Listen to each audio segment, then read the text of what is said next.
They say the left hand, it drop mountains. They say the right hand, be slaying dragons. The Untouchable True School Sports Empire proudly presents something the boxing games are missing. Hey, what's going on? It's your boy BT. I came here to talk some boxing with the thousands of True School Sports subscribers. All right, so guys, there's so much to talk about. There's so many moving pieces when it comes to this whole Bakhram Murtazaliev Josh Kelly fight, and I'm really excited for this fight for so many reasons. And we'll start with the champion because it's been a long time since we've seen Bakhram Murtazaliev under the lights. It's been since like late 2024 when he burst onto the scene and had a star-making performance against Tim Tszyu, beat the brakes off Tim Tszyu, and really put himself on the map with a great performance, right? So there's been a lot of debate over the last year and a half of just how good is Bakhram Murtazaliev. Is he truly, as devastating of a force as we saw, or was it just because Tim Tszyu wasn't as good as we thought? And is he being overrated by the boxing hipsters, by the boxing degenerates, by the boxing nerds? Is he not on that level of, Xander Zayas, Boots, Ennis, Virgil Ortiz? Where is he in the division, right? So we're going to get our answer. We're going to learn a little bit more about Bakhram heading into this week because he's being brought in off of a year and some change layoff to go all the way to Sunderland or Newcastle and go fight Josh Kelly in his backyard and defend his belt, which is never easy. I don't care who you fight. I don't even care if you're the favorite. When you go to a fighter's backyard at that world-class level to defend your belt, that's when you really get tested of just how good it is you are, because there's a lot to deal with, right? But yeah, as far as Bakhram's concerned, I feel like he has a lot to deal with this weekend because we'll start with the politics, right? Because the politics are what have kept Bakhram out of the ring for the last year and some change. There have been offers made to guys like Virgil Ortiz could have fought Bakhram. He chose not to go there, and he hid behind the IBF rehydration clause. They want to, all these fighters these days, these fighters always want to hide behind the IBF 10-pound rehydration clause, and it's just like, I laugh at it because it just shows that you're probably not in the weight class you should be in, right? But, they use that as an excuse. They didn't want to fight Eddie Hearn and who represents Jaron Ennis. He doesn't really have any interest of bringing Boots along to the Bakhram side. And funny enough, Eddie Hearn has reported that Josh Kelly has already signed to fight Jaron Ennis next if he should be victorious and get this IBF title against Bakhram. So Bakhram already has odds stacked against him. He's the B-side fighter. He's on the road. He's fighting a very hungry, determined fighter in Josh Kelly. We'll get to him in a second. Who has signed to fight one of the biggest names in this division, right? So let's be real, and I tell you guys this all the time. In the boxing game, in the fight industry, there's guys that the promoters want to be champion, that they need to be champion for the economic industry of boxing, and then there's guys that they could give a fuck less about if they do anything. They don't even care if they get a ham sandwich out of this fight game, and that's kind of where Bakhram is. They don't really want him with the belt, right? So by hook or by crook, he leaves that fight close this weekend. That belt's gonna be in Josh Kelly's hands. Let's make no mistakes about it, right? But if he beats Josh Kelly, I mean, that opens up a world of possibilities for Bakhram, because now you're talking about him fighting potentially, one of the big names in the division and really, his stock going up.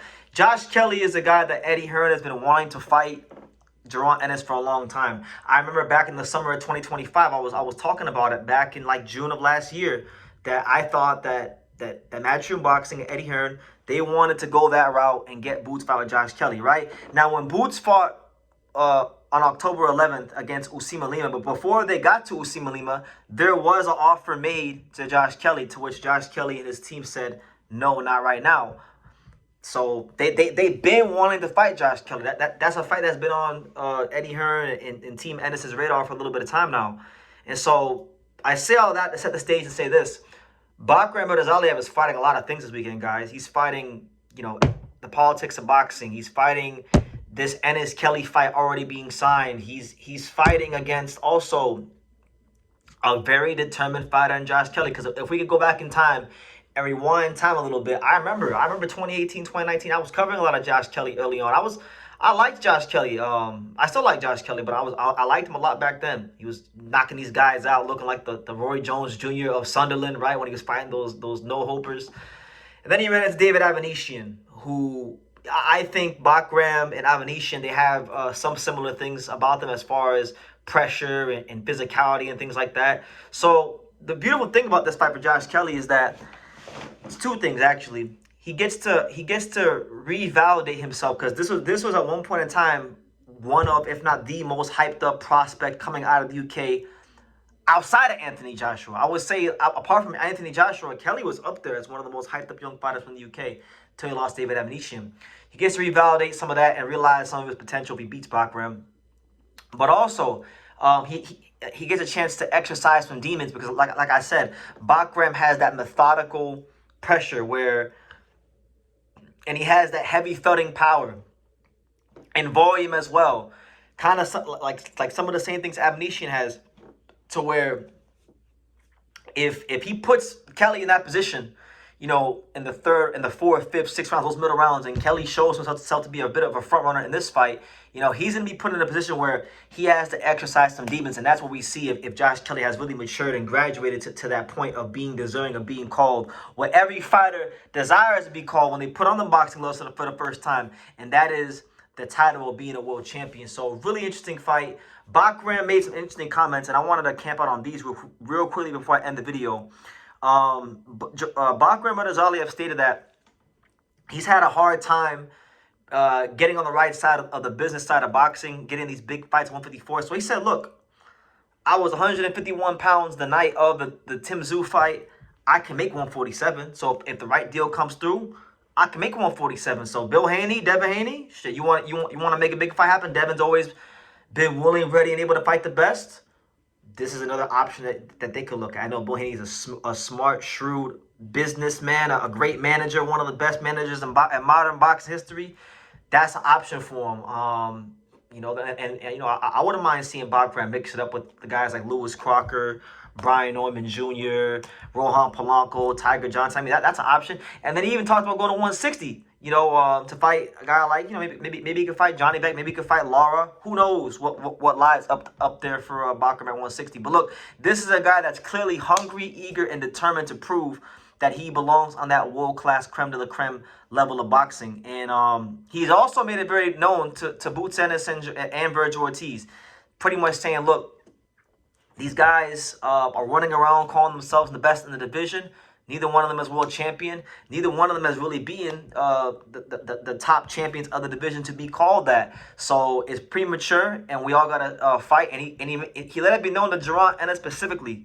He said, look, you signed to fight Kelly. If I beat Kelly, I'm willing, ready, and able to fight you. So to the Boots Brigade, right? To all the Jaron Ennis fans out there. And I'm a Jaron Ennis fan too. But to the fanboys that feels like he can do no wrong. If Bakhram gets past this fight, I don't want to hear about who's not fighting you, who doesn't want to fight Jaron Ennis. I don't want to hear about that, because you got a guy who's willing, ready, and able to do that with Bakhram Murtazaliev. And I'm not sitting here saying Bakhram's this killer. I don't know what he is. I think he's a strong fighter. He's clearly good. He's world champion. But like I said, I went back and I've watched some of Bakhram's older fights. I think he's got flaws. I think there are quite a few flaws. And I don't see him like an Artur Beterbiev or anything like that in terms of you know, being able to beat him. But if these champions, if these Virgil Ortizes and these Jaron Ennis don't step up and fight him, Xander Zayas, if these guys don't start stepping up and fighting him, you guys are making him out. You guys are making him out to be a killer, not me. So I'm really intrigued about this fight going into it. Speaking of the Virgil Ortiz side of things, I've said this before, I'll say it again for documentation purposes in this video. Virgil Ortiz's trainer, Robert Garcia, trained Bakhram when Bakhram first got to America. So he knows better than any coach in this division what kind of fighter Bakhram is. And if they got a chance to fight, if they had a chance to fight Bakhram and they want to use the IBF clause to say that they didn't want to fight him, which is pretty convenient, you know, they know, Robert knows what it is. So, you know, congrats on Murtai being a champion, but you know what it is. And I hope at some point Virgil's about to be 28 this year, or 29, or however old he's not getting any younger. So he got to become champion at some point. But nonetheless, great fight this week. Bakhram Murtazaliev, Josh Kelly. Bakhram is up against a lot. And if he goes in there and shows and beats the brakes off Josh Kelly, under these circumstances, then man, what a way to re-announce yourself to the division after a year of people not really wanting to fight you and turning you into a boogeyman by their actions. So I'll leave it at that. You guys could leave your comments down below. What do you think about Kelly versus Murtazaliev? Is anybody picking Josh Kelly? Let me know in the comments down below. Make sure you guys take the time to subscribe. And like I say in every single one of these videos, you can love me or you can hate me, but I'm just a kid from Daniel. So until next time, take care, guys. Thank you for watching True School Sports. Thank you for watching another video on the untouchable True School Sports Empire, the home of boxing. We're on the road to 100,000 subscribers, guys. So help us keep being great. Help us keep pushing out that real boxing content for the fine folks all around the world. And make sure you jab, you hook, you Mike Tyson, you Mayweather that subscribe button. Pops, show them how do they gotta hit the subscribe button. Pop, pop, pop.